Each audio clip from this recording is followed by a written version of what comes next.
हर problem में एक business है। क्या मतलब?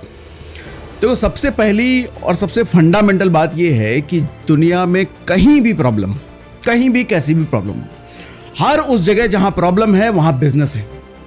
जैसे मोदी जी कहते हैं ना कि आपदा में अवसर ढूंढो, ठीक वैसे ही कुछ।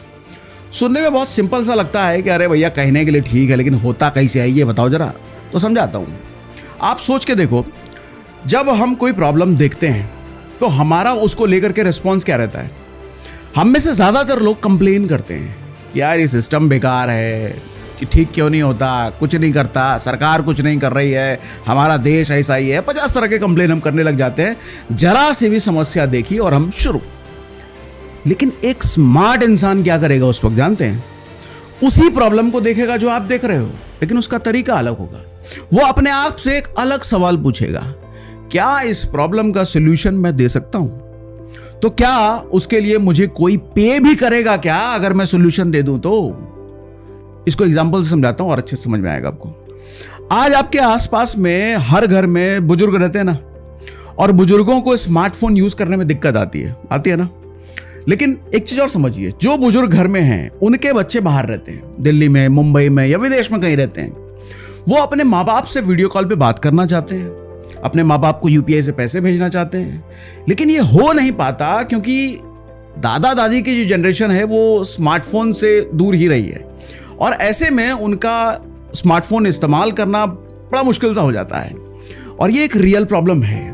तो ऐसे में आप क्या कर सकते हो? आप हफ्ते में 2 घंटे निकाल करके उनके पास जाओ, उन्हें व्हाट्सएप से वीडियो कॉल करना सिखाओ, यूपीआई सिखाओ, एक कुछ एआई के टूल सिखा दो। और क्योंकि आप उनको सिखा रहे हो, उनके बेटे बेटी से आप मंथली 500 रुपये महीना तो ले ही सकते हो, क्योंकि अल्टीमेटली फायदा उनका हो रहा है, उनके मम्मी पापा का हो रहा है, उनके सबको हो रहा है।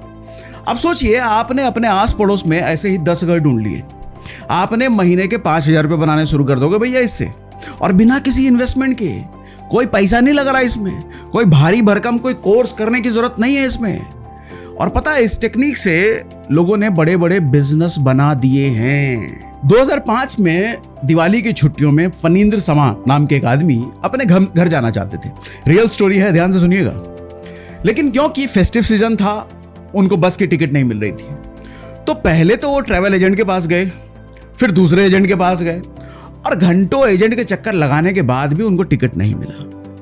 अब सोच के देखो, एक आदमी को घर जाना है, टिकट नहीं मिल रहा। तो उस फ्रस्ट्रेशन में उन्होंने सोचा, क्या हो अगर ये सब कुछ ऑनलाइन होता तो।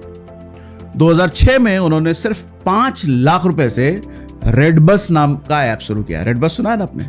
और वो ऑफलाइन बस बुकिंग सिस्टम को वो ऑनलाइन लेकर के गए, एक शानदार बिजनेस मॉडल बना दिया, और 2013 में उस कंपनी को आईबीबो ग्रुप को 800 करोड़ में बेच भी दिया। अब यहां पे ध्यान से समझिए, उन्होंने कोई नई टेक्नोलॉजी इन्वेंट नहीं की, उन्होंने बस एक रियल प्रॉब्लम को आइडेंटिफाई करा, देखा जो समस्या उनको खुद को आ रही थी, और उसे सॉल्व करने की ठान ली। ना कि सरकार हमारी निकम्मी है, ये कुछ नहीं कर रही, हमारे देश में कुछ नहीं। ऐसे कंप्लेन करने में अगर वो आदमी लगता तो रेड बस आपको नहीं मिलता।